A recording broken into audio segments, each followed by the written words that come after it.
오늘은 사도행전 17장 1절서부터 15절 말씀을 가지고 더 고귀한 사람들이라는 제목으로 여러분들과 함께 말씀을 나누고자 합니다. 우리는 지난 시간에 사도 바울과 그 선교팀이 빌립보 감옥에 갇혀 있었던 사건들을 살펴보았습니다.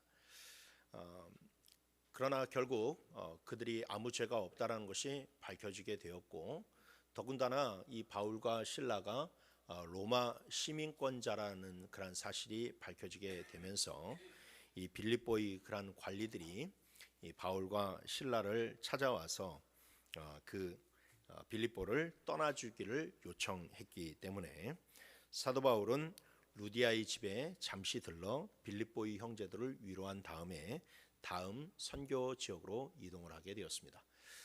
빌립보 지역을 떠나서 다음 방문하기로 한 선교 지역은 이 빌립보에서 서쪽으로 약 150km 정도 떨어진 데살로니가라고 하는 그런 성읍입니다.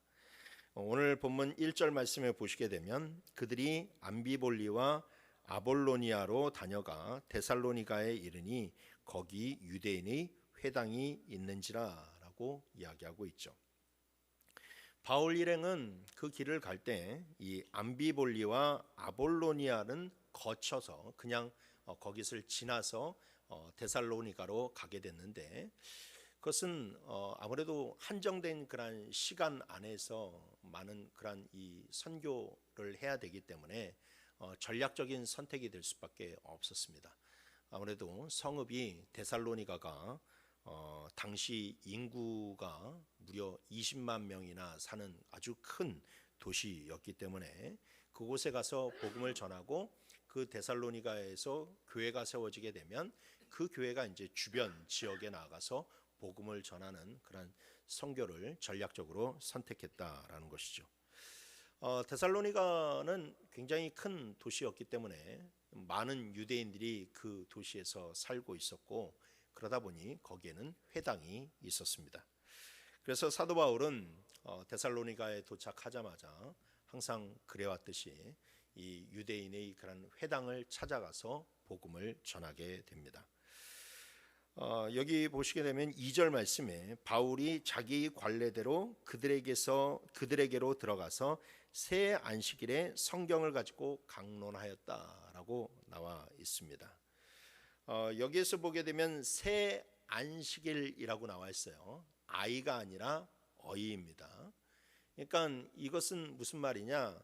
사도 바울이 회당에 가서 복음을 전하게 되었는데 그가 세 번째나 가서 안식일에 세 번이나 갈 수 있었다라는 거예요.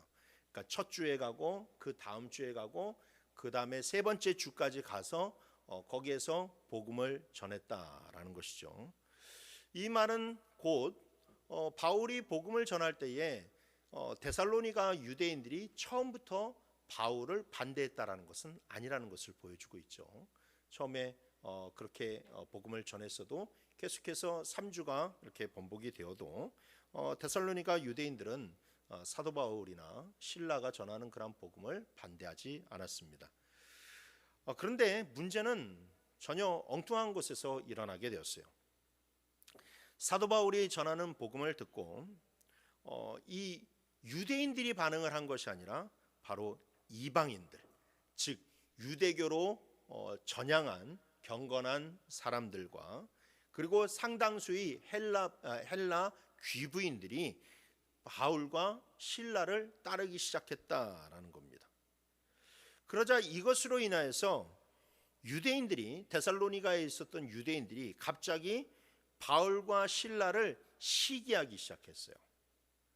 그래서 결국에는 이 시기하는 마음이 커지다 보니까 데살로니가의 그런 유대인들이 거리에 불량배들을 동원해서 그들을 핍박하였고, 할 수 없이 바울과 실라는 이 데살로니가라고 하는 성읍을 떠나서 그 옆에 있는 이 베레아라고 하는 그런 성읍으로 이동을 하게 됩니다. 아까도 말씀드렸다시피 데살로니가라고 하는 도시가 굉장히 큰 대도시였기 때문에 사도 바울은 데살로니가에서 많은 열매를 거두길 원했어요. 그런데 3주 만에 거기에서 쫓겨나다시피 그렇게 떠날 수밖에 없게 되니까 사도 바울은 이것을 굉장히 아쉬워했습니다.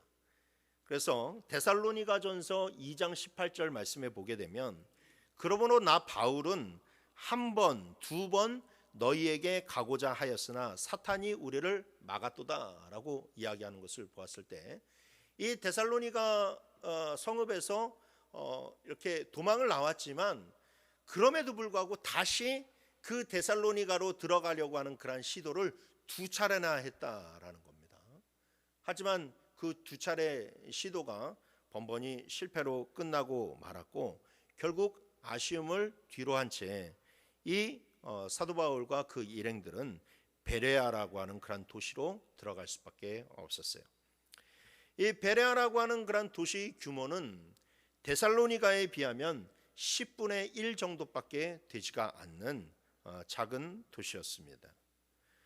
데살로니가는 이 항구에 자리 잡은 그런 성읍이기 때문에 배들도 굉장히 많이 들어와서 무역품들도 많이 들어오게 되고 그 다음에 그곳에서 사방팔방으로 뻗어나가는 그런 도시가 있어서 굉장히 물류에도 아주 물류로 번창한 그런 도시였습니다. 그래서 로마 사람들이 데살로니가를 가리켜서 뭐라고 얘기했냐면 그것은 우리 제국의 심장부와 같은 그런 도시다라고 할 정도로 굉장히 중요한 도시였고 또 마게도냐 지역의 수도이다 보니까 모든 그런 행정 그런 시설들이 그 안에 들어와 있었기 때문에 도시는 굉장히 발전되어 있었고 세련되어 있었고 고급스러웠죠. 반면에 베레아라고 하는 그런 도시는 데살로니가보다 굉장히 작은 도시였고 주요 산업이 농업과 목축업이었어요. 그러니까 거의 농사를 짓는 그런 분들, 목축을 하는 그런 분들로 가득하다라는 겁니다. 그렇게 되다 보면 여러분들 그 도시의 그런 사람들이 겉모습에서도 차이가 나겠죠. 성읍에서도 차이가 나겠지만 아무래도 그 모든 그런 사람들이 생활의 그런 수준이 차이가 날 것입니다. 평생 동안 이렇게 오랜 시간을 광연 지역에서 이렇게 사신 분들은 잘 모르시겠지만 이렇게 서울 지역에서 사시다가 이쪽으로 이사를 오시게 되는 분들이 계시다면 도시의 그런 차이를 확연하게 느낄 수가 있죠. 저도 이제 여기에서 한 7년을 살다 보니까 서울 올라가면 촌놈이 된 것 같은 그런 생각이 들 때가 많이 있어요. 뭐 가게 되면 뭐 도시도 화려하고 그다음에 뭐 모든 것들이 다 세련되고 좀 고급지고 그리고 딱 이렇게 차를 타고 내려오다 보면 광해원에 딱 해성포레가가 딱 보이기 시작을 하면서 아 내가 광해원에 왔구나라는 것을 이렇게 이제 피부로 느끼게 됩니다. 그러니까 유대인들도 마찬가지로 데살로니가라고 하는 도시의 유대인들과 베레아에 사는 유대인들이 차이가 있을 수밖에 없겠죠. 아무래도 거기에서 데살로니가에서 무역을 통해서 큰 돈을 벌어들이고 좋은 것을 누리고 있는 유대인들의 그런 모습과 이 베레아 지역에서 농사를 짓고 목축업을 짓고 살아가는 유대인들의 그런 모습은 겉모습에서도 많은 차이가 났다라는 겁니다. 그래서 데살로니가의 그런 유대인들은 조금 더 세련되고 조금 더 고귀한 그런 모습을 보였던 반면에 겉모습으로 보았을 때 근데 베레아의 그런 유대인들은 뭐 나름대로 뭐 있겠지만 그러나 데살로니가의 그런 유대인들보다 그렇게 세련돼 보이지는 않고 그렇게 고결해 보이지도 않는다는 것을 우리가 유추해 볼 수가 있어요. 그런데 신앙은 그거와는 정반대였습니다. 영적인 시각으로 바라보는 것은 정반대였다라는 겁니다. 성경은 베레아의 유대인들이 데살로니가의 유대인들보다 더 세련되고 더 기품 있는 신앙을 가지고 있다라고 그렇게 이야기하고 있어요. 오늘 보면 11절 말씀해 보시게 되면 베레아에 있는 사람들은 데살로니가에 있는 사람들보다 더 너그러워서라고 이야기를 하고 있죠. 근데 이게 우리가 개역 개정판을 지금 사용하고 있지만 이전에 우리가 사용했던 개역 한글판을 보게 되면 같은 구절을 이렇게 표현하고 있어요.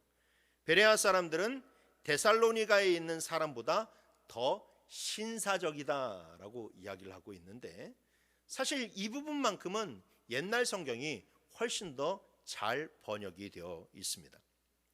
왜냐하면 저 너그럽다에 해당하는 저 헬라어가 그 원뜻이 무엇이냐? 귀족처럼 고결하다라는 거예요. 귀족처럼 품격이 넘친다라고 사용할 때 하는 말이 저 너그럽다라고 하는 헬라어 단어인데, 그래서 옛날에 신사처럼 보인다, 귀족처럼 보인다라고 하는 말이 훨씬 더 좋은 번역이다라고 이야기하는 겁니다. 그렇습니다. 성경은 여기서 데살로니가에 있는 유대인들과 베레아에 사는 유대인들을 비교하면서 베레아에 있는 유대인들이 데살로니가에 있는 유대인들보다 더 고귀한 사람이다라고 그렇게 평가를 하고 있어요. 그래서 오늘 본문이 주는 것은 이 두 성읍에 사는 유대인들을 비교하면서 하나님 보시기에 누가 더 고결한 사람인가, 누가 더 귀족같이 보이는가, 누가 더 세련되어 보이는가를 보여주고 있는 것이 바로 오늘 본문의 핵심이라고 할 수 있다는 것이죠. 여러분, 사람은 누구나 명예욕이라는 것이 있어서 남들보다 더 고귀한 자리에 오르고 더 고귀한 삶을 살고자 하는 욕망이 있습니다. 고귀한 삶을 통해서 남들의 존경과 관심을 받는 것은 생각만 해도 참 좋은 일입니다. 그런데 여러분, 성경은 우리를 향해서 뭐라고 이야기하냐면 너희들은 세상 사람들보다 더 고귀한 사람이 되어야 된다라고 이야기하고 있어요. 베레아 사람들이 데살로니가 유대인들보다 훨씬 더 고결했던 것처럼 우리 크리스천들은 세상 사람들보다 훨씬 더 고귀한 사람이 되어야만 된다라는 겁니다.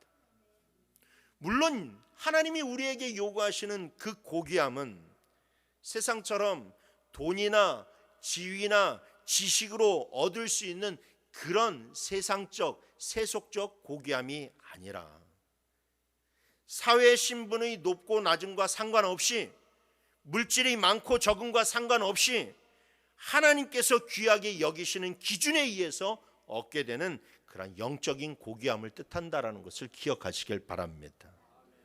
그래서 우리가 오늘 본문을 함께 살펴보면서 우리 모두가 정말로 그 하나님께서 주시는, 그 하나님께서 귀하게 여기시는 그 영적인 고귀함이 무엇인지를 깨달아 우리 모두가 다 세상 사람들보다도 훨씬 더 고귀한 사람으로 세워져 나가기를 주님의 이름으로 축원합니다. 첫 번째로 하나님이 고귀하게 여기시는 사람은 말씀에 기반한 믿음을 갖춘 사람임을 기억하시길 바랍니다. 무엇에 기반한 믿음? 말씀에 기반한 믿음을 갖춘 사람. 자, 사도 바울이 데살로니가 회당에 들어가서 성경을 가지고 강론을 시작하였습니다. 그 강론의 내용은 이렇습니다. 3절 말씀에 뜻을 풀어 그리스도가 해를 받고 죽은 자 가운데서 다시 살아나야 할 것을 증언하고 이르되 내가 너희에게 전하는 이 예수가 곧 그리스도라라고 이야기하고 있어요. 사도 바울은 당시에는 이제 구약 성경밖에 없으니까 이 구약 성경을 펼쳐서 여러 본문들을 읽은 후에 이 성경을 통해서 말하고 있는 그리스도가 누구인지에 대해서 풀어나가기 시작합니다. 그리스도가 뭡니까? 메시아입니다. 헬라어로 그리스도고 히브리어로 메시아예요. 그래서 메시아와 그리스도는 똑같은 말입니다. 바울은 구약 성경에 나와 있는 이 메시아에 대해서 강론을 하기 시작했어요. 성경에 보면 구약 성경에 메시아에 대한 예언들이 굉장히 많이 있고 그리스도에 대한 이야기들이 많이 있기 때문에 당시 유대인들은 메시아 대망사상, 즉 메시아를 항상 기다리고 있어요. 그러면서 이 바울은 메시아는 누구인가? 성경에서 말하는 메시아는 이 땅에 와서 고난을 받다가 죽어서 죽은 후에 다시 살아날 자다라고 그렇게 지금 강론을 하고 있는 거예요. 그 이유로 뭐 여러 가지 성경을 그런 예로 들었지만 그 중에 대표적인 것이 시편 22편 1절을 보게 되면 내 하나님이여 내 하나님이여 어찌 나를 버리셨나이까? 어찌 나를 멀리하여 돕지 아니하시오며 내 신음소리를 듣지 아니하시나이까? 라고 하면서 메시아의 고난에 대해서 이야기를 하고 있고, 이사야서 52장 13절 말씀에 보라 내 종이 형통하리니 밭으로 높이 들려서 지극히 존귀한 자가 되리라 라고 하면서 부활의 영광을 취할 것을 이야기하고 있습니다. 이외에도 뭐 시간이 없어서 그렇지 수도 없이 많은 그런 성경의 그런 구문들이 메시아가 이 땅에 와서 고난을 받고 그리고 십자가에 달려 죽은 후에 그 다음에 다시 생명의 부활로 나올 것을 예표해 주고 있어요.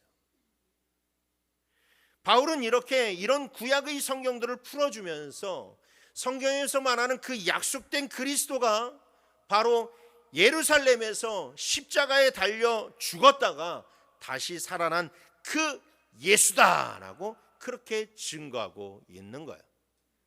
그래서 여러분 우리가 예수님을 부를 때 흔히 그냥 하는 말이 예수 그리스도라고 이야기를 하는 것이, 그 말은 예수님이 바로 그리스도시다라고 하는 그 말을 축약해서 우리가 그냥 흔히들 예수 그리스도라고 이야기를 하는 거예요.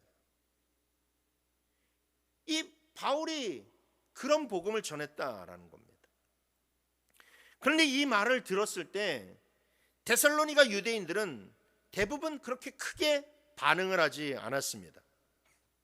오히려 이 말씀을 듣고 크게 반응한 자들은 누구냐?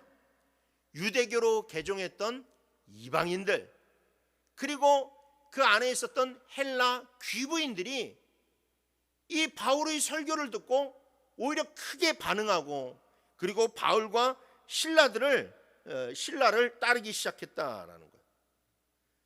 아니 같은 장소에서 같은 사람에게 같은 설교를 들었는데, 그런데 유대인들의 반응과 그리고 경건한 이방인들의 반응이 확연히 다르게 나타났다는 것이죠.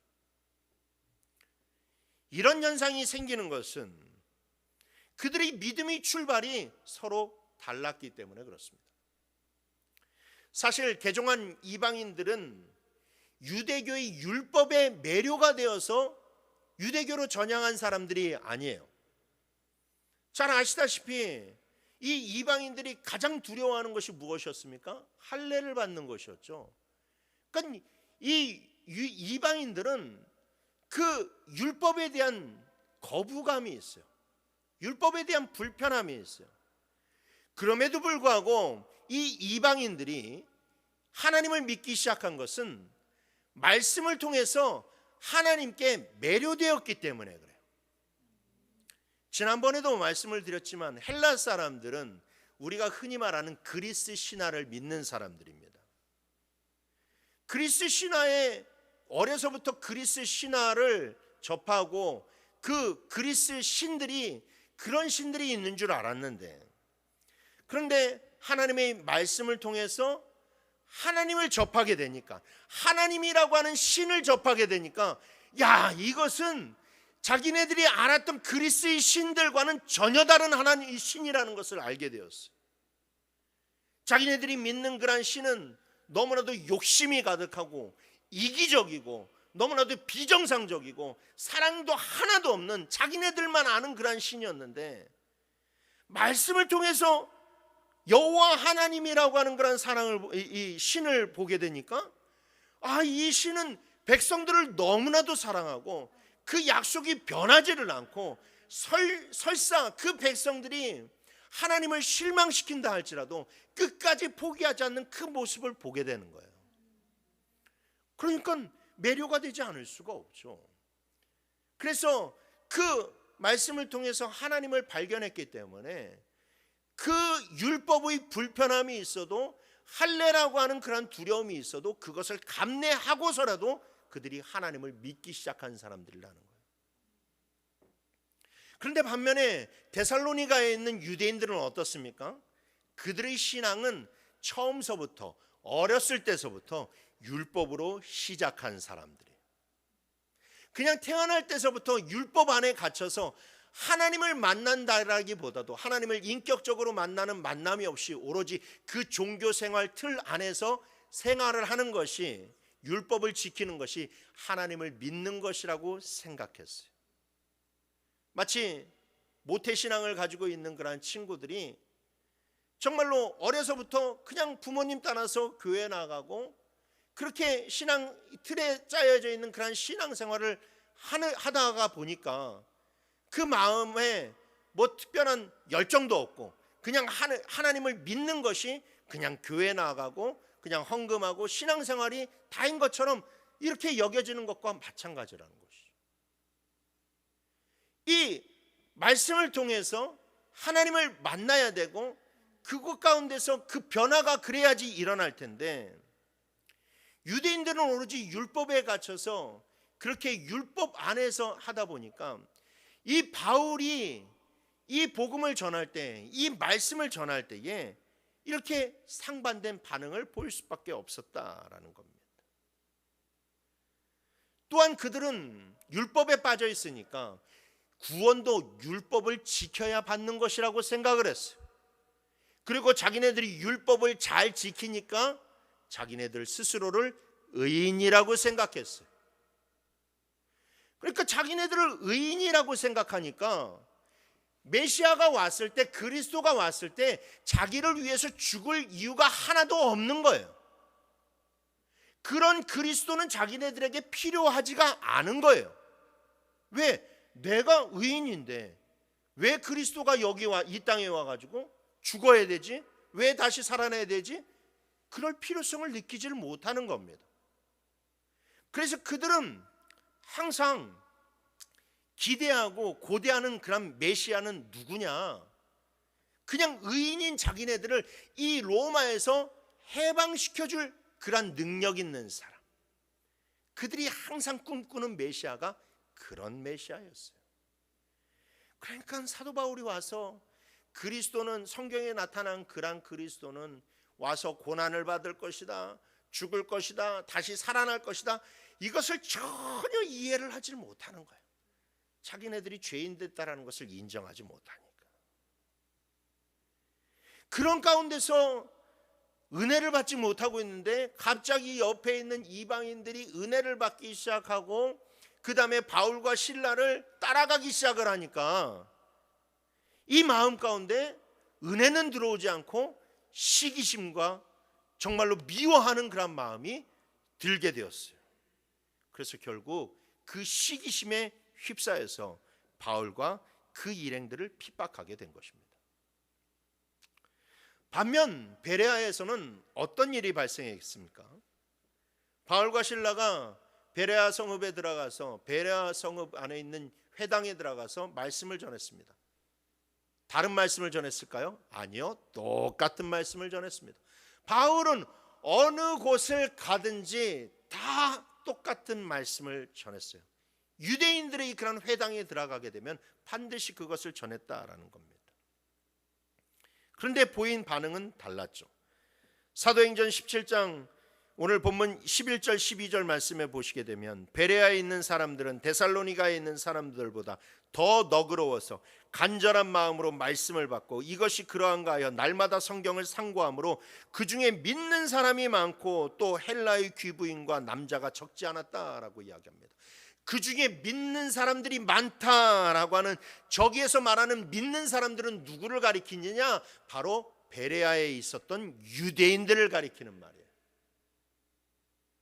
똑같은 말씀을 전했을 때 베레아에서도 데살로니가처럼 똑같이 헬라의 귀부인들과 헬라의 그런 남자들이 믿었어요. 이방인들이 믿었어요. 그런데 베레아에서는 특이하게도 이 유대인들이 많이 믿었다라는 거예요. 베레아의 유대인들 가운데 믿는 자들이 많이 있었다라는 거예요. 왜 이런 현상이 벌어졌습니까? 그것은 바로 베레아의 유대인들은 데살로니가 유대인들보다 말씀에 대한 사모함이 있고 늘 말씀에 기반하여 그들의 믿음을 세워갔기 때문에 그랬어요.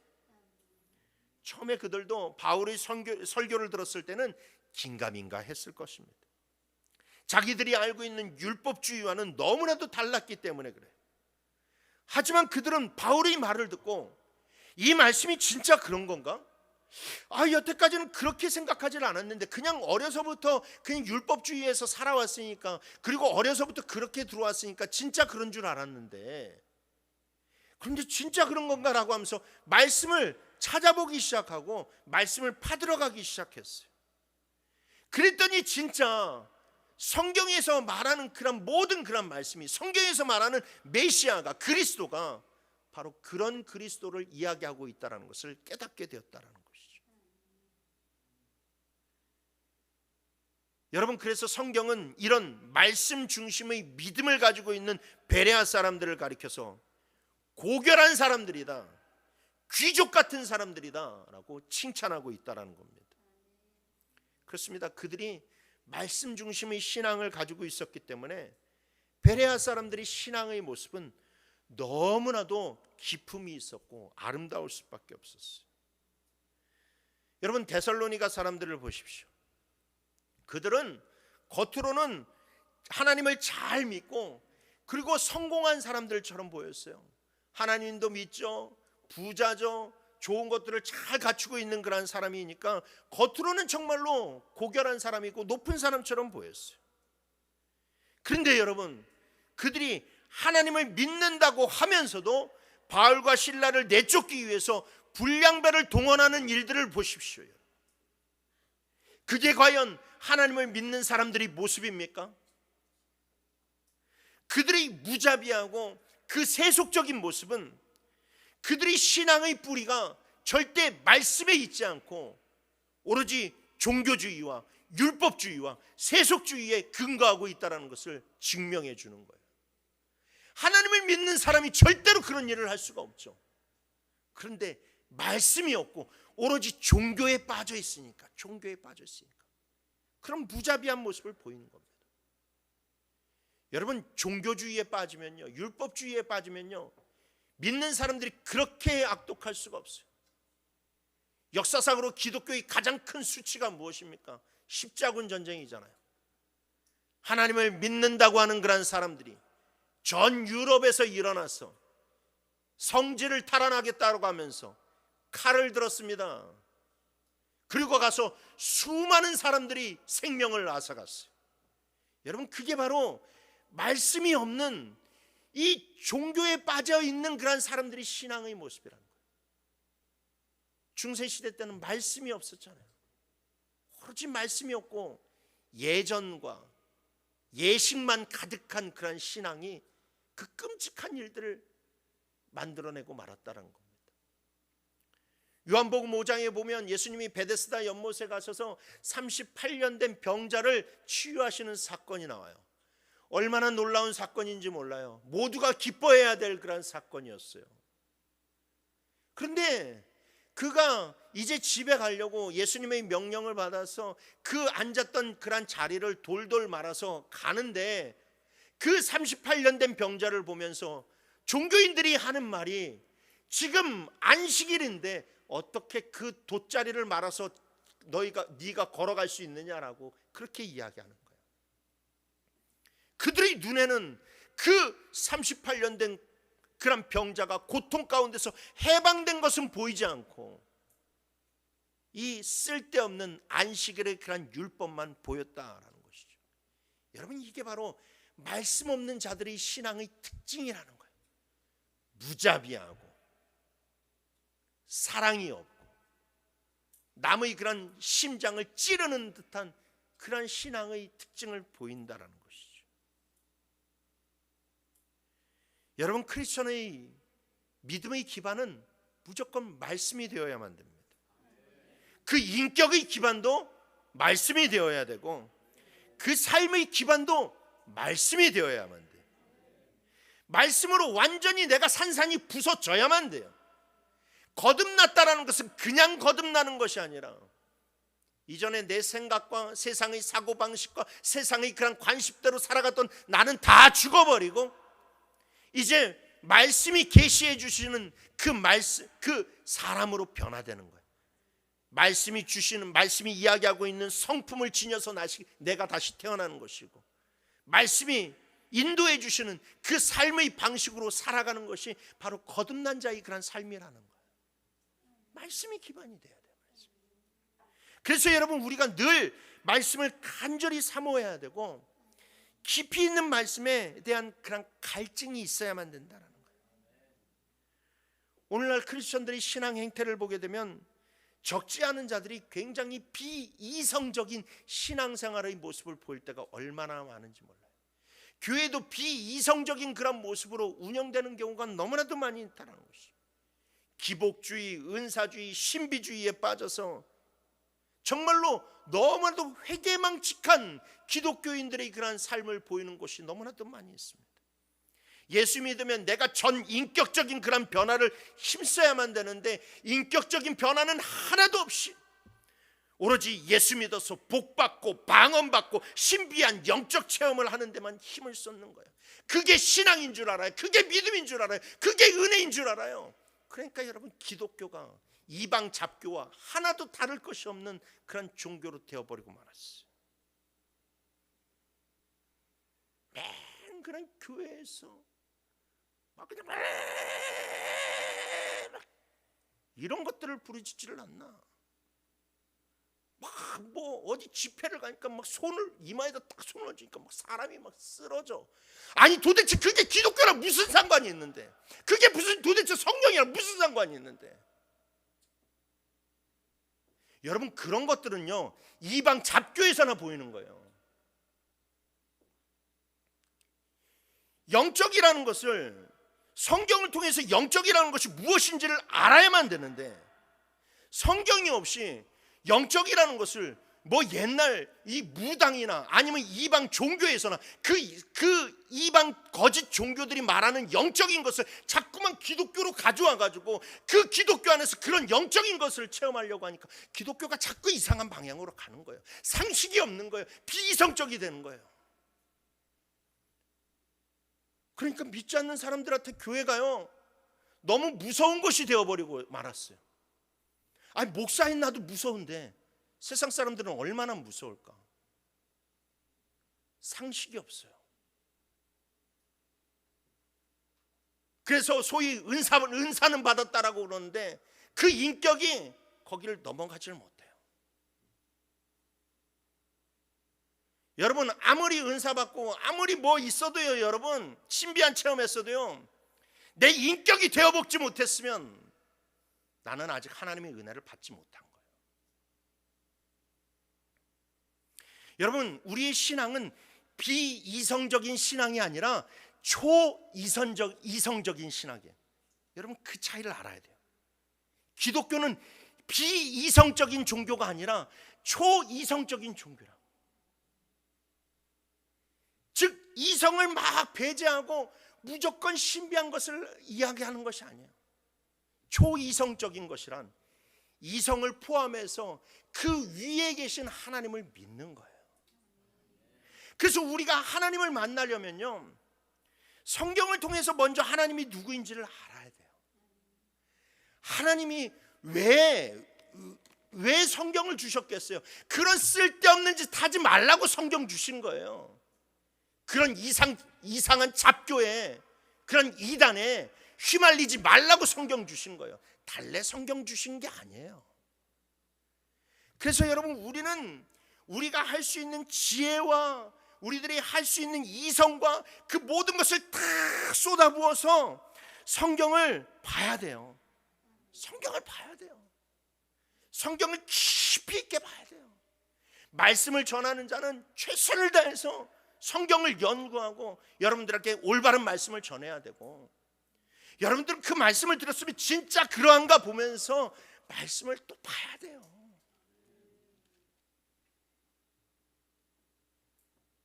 말씀을 모르니까 이상한 사람들이 올라와가지고 강단에서 설교해도 아무 생각 없이 그냥 아멘 아멘 하잖아요. 진짜 우리나라 기독교 이거 문제예요. 무조건 강단에 올라와서 목사가 설교하면 다 하나님의 이끌한 종이 설교하는 줄 알고 그냥 무조건 아멘 아멘. 여러분, 목사도 사람이에요. 와서 자기 욕심대로 설교할 수 있고 잘못되게 설교할 수 있어요.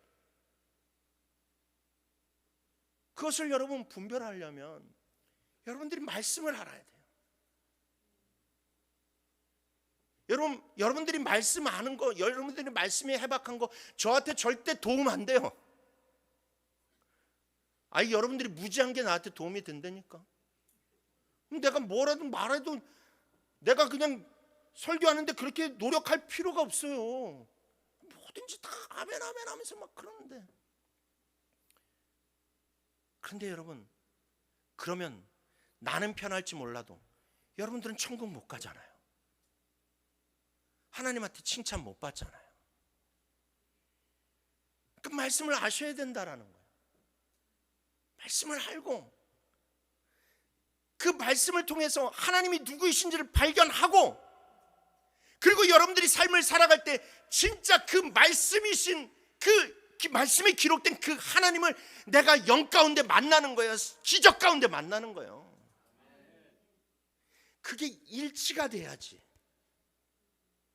진짜 살아계신 하나님이 이 말씀에 계시된 그 하나님과 진짜 일치가 돼야지. 그래야 여러분, 우리가 기적도 인정하고 우리가 성경도 인정하면서 지극히 아름다운 삶을 살아가는 거예요. 여러분, 제가 신령한 것 인정하지 않는 게 아니에요. 기적 인정하지 않는 거 아니에요. 저도요, 여러분, 하나님의 음성도 듣고 저도 하나님의 뜻도 체험하고 하나님이 놀라우신 그런 신비한 많은 것들을 보여주세요. 그런데 여러분, 그게 이성을 벗어난 것이 아니에요.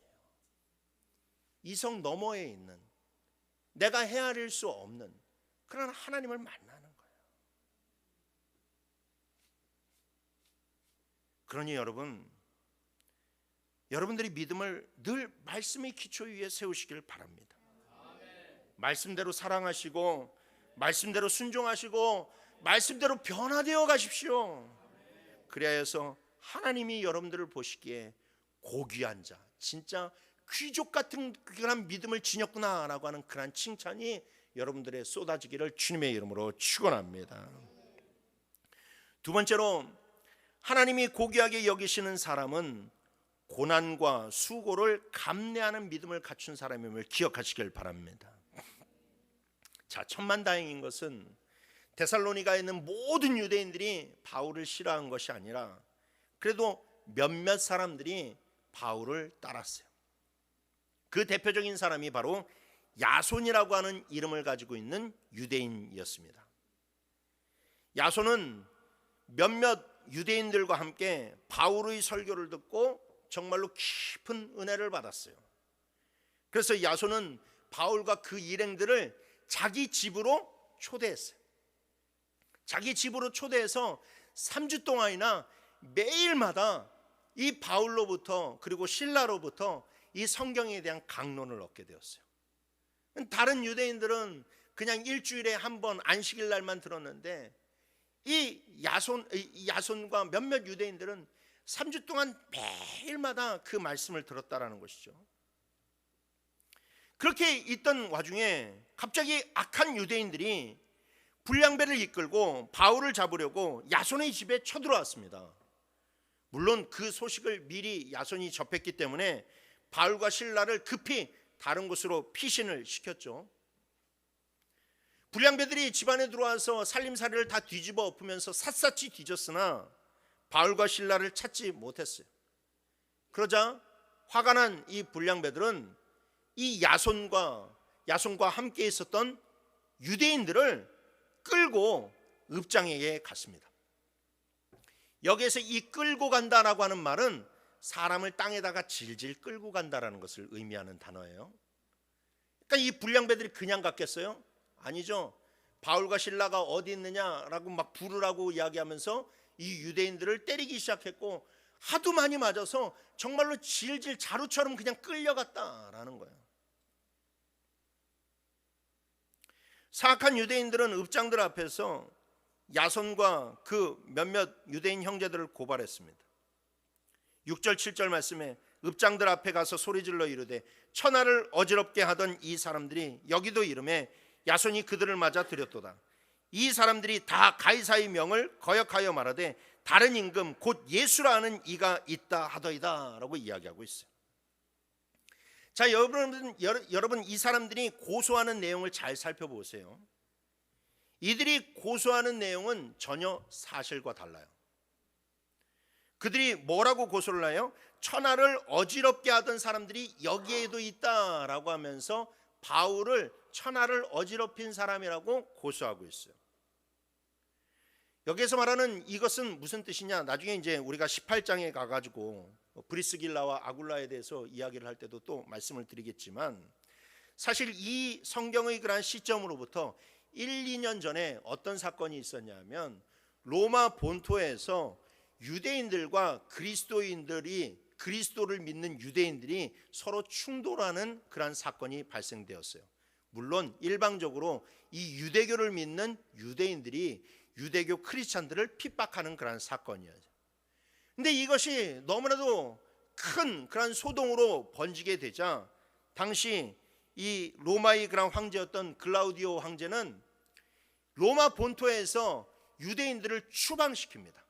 근데 대부분 누가 추방을 당하게 되냐면 이 예수를 믿는 기독교 유대인들이 추방을 당하게 돼요. 그래서 그 당시에 이들을 가리켜서 천하를 어지럽히는, 즉 로마를 어지럽히는 그런 사람들이라고 하는 그런 오명을 쓰게 되고, 그때 이제 나온 사람들이, 대표적인 사람들이 바로 브리스길라와 아굴라라고 하는 그런 사람인데, 사도 바울은 거기에 간 적도 없는 사람인데, 아직 로마에 간 적도 없는 사람인데 바로 그 사람들과 그런 죄목을 이렇게 집어넣어서 이 사도 바울을 정치범으로 만드는 거예요. 정치적으로 엮어서 그들을 고발을 한 겁니다. 그리고 더 나아가서 이 사람들이 가이사를 믿지 말고, 가이사를 섬기지 말고 예수를 가이사 대신 섬기라고 이야기했습니다 라고 그렇게 말했다라는 것이죠. 이건 여러분 굉장히 큰 정치적인 문제예요. 여러분, 사단은요 항상 이렇게 정치적인 그런 문제로 기독교인들을 핍박합니다. 여러분 잘 알아야만 돼요. 저도 강단에 올라와서는 이 정치적인 얘기를 최대한 안 하려고 노력을 하는데 가끔 할 수밖에 없는 상황이 있어요. 왜냐? 정치인들이, 그리고 정치 세력들이 기독교를 압박하기 때문에, 그것이 너무나도 정치화된 이슈로 번지기 때문에 그래요. 지금 이 정부 들어와서 교육부에서 어떤 일을 벌이고 있냐면, 종교 지도자 양성대학에서 많은 신학대학을 다 배제시키고 있어요. 총신대, 장신대, 뭐 할 것 없이 굉장히 유명한 그런 신학교들이 다 종교 지도자 양성대학에서 이제 탈락시키겠다라고 그렇게 이미 공지가 발표가 되었습니다. 여러분, 이 일이 어떤 일들을 벌이는 줄 아세요? 종교 지도자 양성대학에서 제외가 되면 학교의 이사진을 구성할 때에 지금은 신학대학들이 그것을, 신학대학을 소유하고 있는 총회에 그런 이 총회 임원들이 이사회의 과반수를 결정을 할 수가, 이 과반수를 차지할 수가 있어요. 근데 이 종교 지도자를 양성하는 대학에서 배제가 되게 되면, 이 예를 들어서 총신대학이라고 하면 합동측 교단에서 이사회의 과반수를 차지할 수가 없어요. 세상 사람들이 그 나머지 이사 숫자를 차지해야만 돼요. 그러면 어떤 일이 벌어질 것 같아요? 신학대학에서 체프를 드릴 수가 없어요. 신학대학에서 동성애를 막 찬양하는 그런 동아리가 생겨도 그것을 제재할 수가 없어요. 세속적인 그런 물결이 들어와도 그것을 이사회에서 그냥 다 괜찮다라고 해버리면 그것을 제재할 수 있는 힘이 없다라는 겁니다. 그런 대학교에서 여러분 무슨 하나님의 일꾼을 양성하겠어요? 어떻게 주의 종을 양성할 수 있겠어요? 여러분, 사단이요, 그래서 항상 정치적인 것을 가지고, 정치적인 그런 문제를 가지고 슬슬 들어와요. 그래서 기독교가 늘 핍박당할 때 누구한테 핍박당합니까? 정치적인 세력들에서 핍박을 당해요. 왜? 기독교를 금할 그 법은 없거든.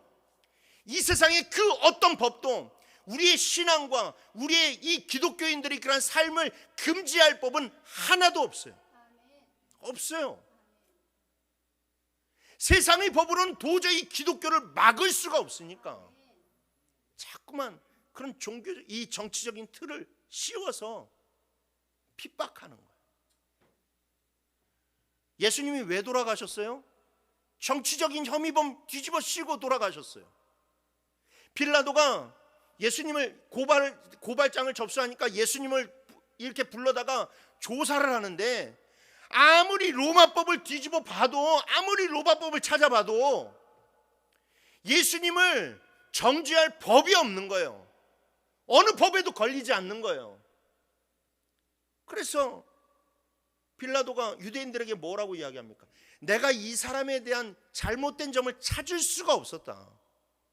그래서 그냥 방면하겠다라고 이야기하니까 이 악한 유대인들이 팍 이 정치적으로 압박합니다. 당신 그러면 가이사에게 반역을 일으키는 것이다. 이 사람 예수는 자기가 왕이라고 그랬다. 가이사 대신 자기를 섬기라고 이야기했다. 라고 그렇게 얘기하는 거예요. 아니, 예수님이 언제 그러신 적이 있어? 오히려 예수님은 가이사의 것은 가이사에게, 하나님의 것은 하나님의 것에게.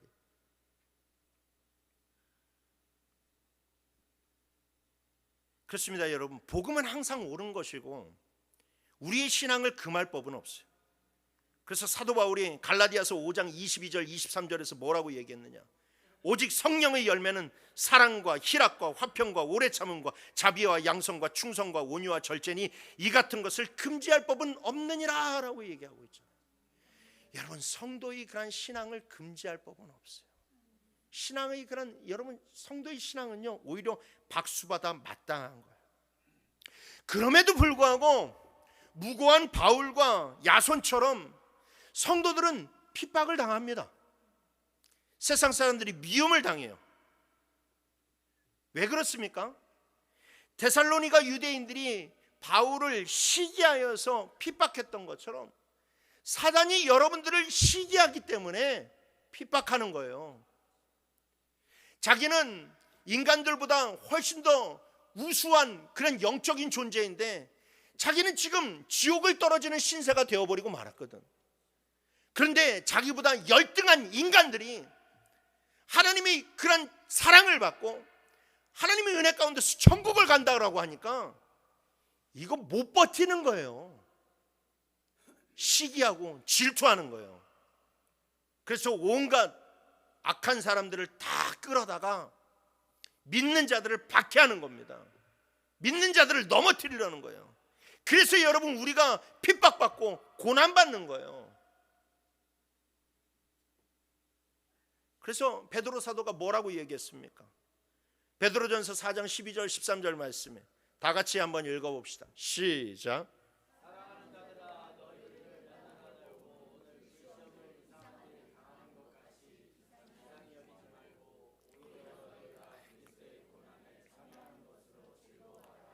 이는 그의 영광을 나타내실 때에 너희로 즐거워하고 기뻐하게 하려 함이라. 아멘. 베드로 사도는 고난이 있으면 그 고난에 참여하는 것을 즐거워하라고 이야기를 하고 있어요. 여러분, 그렇습니다. 우리는 고난이나 핍박이 있을 때 그것에 맞서서 싸우는 사람들이 아니에요. 정치적으로 핍박한다고 우리가 똑같이 정치해야 돼요? 아니에요. 예수님은요 그럴 때요 어떻게 하셨어요? 그냥 자기 자신을 내어주셨어요. 그리고 십자가에 돌아가셨어요. 그리고 십자가에서 부활의 능력으로 승리하셨어요. 기독교 역사상 단 한 번도 칼을 들고 승리한 적이 없어요. 고난을 가하면 그 고난을 감내했어요. 핍박을 받으면 그 핍박을 감내했어요. 왜 우리에게 이러느냐라고 울부짖지 않았어요. 왜 우리가 이런 일을 당해야 되느냐 울부짖지 않았어요. 고난을 감내하면서 하나님을 붙들었어요. 그때 하나님께서 여지없이 당신이 연약한 백성들을 부활의 능력으로 승리하게 하셨습니다. 여러분, 우리도 마찬가지예요. 신앙으로 인해서 고난이 찾아올 때 우리는 그 고난과 수고를 감내하는 믿음을 보여야 됩니다. 막 고난이 다가오는데 내가 왜 이 고난을 당해야 되냐라고 하면서 여러분 피하기 시작하고 그 고난에 여러분 고난을 인정하지 않으면요, 여러분 우리는 절대 믿음의 승리를 거둘 수가 없어요. 야손이요 읍장들에게 끌려갔을 때 자기가 힘들다고 바울과 그 일행들을 어디에 있다라고 고발하지 않았어요. 그리고 자기네들이 왜 끌려왔는지 다투지도 않았어요. 그냥 그들이 보석금 내어주고 끝냈어요. 보석금을 낼 필요가 없는데, 그런데 그 핍박하는 그런 자들에게 보석금을 내어주고 끝냈어요. 그리고 오히려 와서 바울과 실라를 안전하게 베레아에 있는 자기 친구들에게 보냅니다. 그 이유가 뭔지 아세요? 그들이 바울과 함께 있으면서 예수님에 대한 가르침을 받았기 때문에 그래요. 여러분, 예수의 십자가 복음을 제대로 배운 사람이면요, 내가 고난당할 때, 내가 억울함을 당할 때 자기가 죽어야 되고 자기가 용서해야 된다는 걸 알 수밖에 없어요. 아니, 예수의 십자가를 배웠는데 어떻게 고난 가운데서 내가 살아납니까? 어떻게 내가 용서하지 않을 수가 있어요?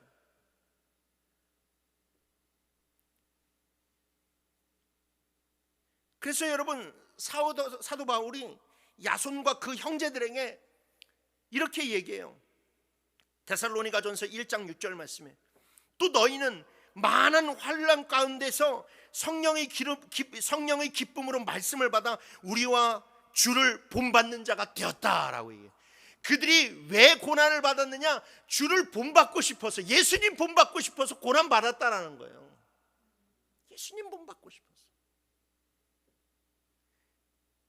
고난 받을 이유가 없지만 예수님 본받고 싶어서. 여러분, 그들이 그렇게 주님을 본받는 믿음으로 고난을 이겨내고 승리하니까 어떤 일이 벌어졌습니까? 그 척박한 데살로니가 성읍에 유대인들이 반대를 뚫어내고 야손과 그 몇몇 유대인들이 결국에는 데살로니가에 교회를 세웠어요. 사도 바울은 가서 3주 동안 그냥 3주에 3번만 말씀을 전했을 뿐인데, 근데 그곳에서 교회가 세워지게 됐어요. 여러분, 말씀을 붙잡고 고난과 수고를 감내하면 이런 일들이 벌어지게 되는 거예요. 여러분, 교회 부흥하고 싶으세요? 이 교회가 부흥됐으면 좋겠습니까? 그럼 여러분 고난을 감내해야 돼요. 수고를 감내해야 돼요. 주를 본받아야만 돼요. 내가 살아있으면 안 돼요. 절대 여러분, 내가 살아있는 교회는 부흥할 수 없습니다. 나는 죽고 주님이 살아야만 돼요. 베레아 성도들은 또 어때요? 사도 바울이 베레아에서 복음을 전한다는 소식을 듣게 되자 데살로니가의 악독한 유대인들이 베레아까지 불량배를 때리고 쫓아와서 바울을 잡으려고 합니다. 그러니까 베레아의 그런 유대인들이 이 사도 바울을 비밀리에 호위해서 어디까지 데려가느냐? 아덴까지 데려가요. 15절 말씀에 바울을 인도하는 사람들이 그를 데리고 아덴까지 이르렀다라고 얘기하잖아요. 여러분, 베레아에서 아덴까지 거리가 무려 350km예요. 350km. 바울과 그 신라, 그 바울 한 사람 보호하겠다라고 그 많은 유대인들이 걸어서 350km를 함께 동행하고 그 다음에 돌아왔어요. 왜 그랬어요? 그 수고가 주님과 함께하는 길임을 알았기 때문에 그래요. 사랑하는 성도 여러분, 성경은 이런 자들을 가리켜서 고귀한 자들이라고 이야기하고 있습니다. 세상적으로 아무리 가문이 좋고 학식 있고 교양이 있어도 하나님의 진리의 말씀을 알아보지 못하고 거부하는 사람은 절대로 하나님 앞에서 고귀한 자들이 될 수 없다라는 거예요. 자기 주를 위해서 수고와 그 핍박을 감내하지 않는 사람들은 하늘나라의 귀족이 될 수 없다라는 겁니다. 사랑하는 성도 여러분, 우리는 하나님의 가문에 속한 자들입니다. 고귀한 하나님의 자녀된 자들입니다. 그러니 당연히 하나님의 고귀한 자녀들이니까 우리의 가문이 명문 가문이잖아요. 하나님의 가문이니까 우리의 가문이 명문 가문 아닙니까? 우리의 아버지 되시는 하나님이 고귀하신 분이니까 여러분 우리는 고귀한 자녀들이에요. 그런데 여러분, 우리가 아무리 그런 가문에서 태어났어도, 그런 훌륭한 아버지를 가지고 있어도 내가 변화되지 못하면, 내가 갖춰지지 못하면 그 고귀한 그런 삶은, 그 고귀한 유산은 나에서부터 끊기게 되는 거예요. 여러분, 그러니 우리가 더욱더 말씀 중심의 믿음을 세우고 그 다음에 고단과 수고를 감내하는 그런 믿음을 세우기를 원합니다. 그래서 우리가 세상의 고귀한 자들보다 더 고귀한 믿음의 사람들이 됩시다. 그래서 우리의 인생을 통해서, 삶을 통해서, 복음 증거를 통해서 하나님의 영광을 드러내는 자들이 되기를 주님의 이름으로 축원합니다.